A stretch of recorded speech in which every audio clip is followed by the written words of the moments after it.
Hello నమస్తే and Aadab. This is హరిత కళ and I'm an emotional wellness coach. ఒక తల్లి కొడుకు, బాబు హోంవర్క్ రాస్తున్నాడు, తల్లి పక్కనే కూర్చుంది. రాస్తుండగా బాబు ఒక చిన్న మిస్టేక్ చేశాడు. చాలా ఫీల్ అయిపోయాడు తప్పు రాశాడు అనేసి.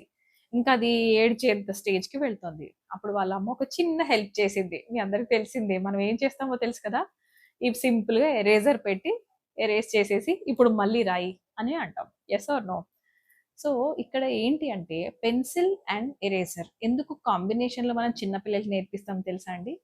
That we can do mistakes, we're allowed to do mistakes. అంటే మనం తప్పే చేయకుండా పర్ఫెక్ట్గా రాయాలి అన్నది ఏం లేదు.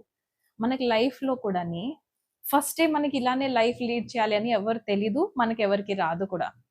బట్ రిపిటేషన్ ఆఫ్ మిస్టేక్స్ మనం చేయకుండా ఉండడానికి ట్రై చేయాలి. మిస్టేక్సే జరగకుండా ఉండడానికి ట్రై చేయడానికి మీరు నేను ఎవరు దేవుడు కాదు కదా.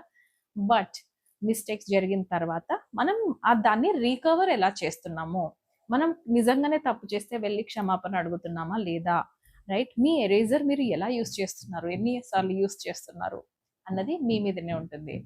ఇక్కడ నేనేం చెప్తున్నా అంటే మిస్టేక్స్ అందరం చేస్తాం because we are human beings. But మిస్టేక్స్ని రిపీట్ అవ్వకుండా చూడాలి.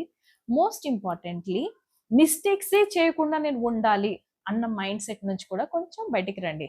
అలా అని there should be a balance, very important. కావాలని నేను మిస్టేక్ చేస్తాను అనటం కూడా నాట్ అలౌడ్, రైట్? సో ఈ ఎమోషన్స్ని you can see, right? There are different emotions in this. మీకు ఈ వీడియో నచ్చినట్లయితే మాత్రం లైక్, షేర్ అండ్ సబ్స్క్రైబ్.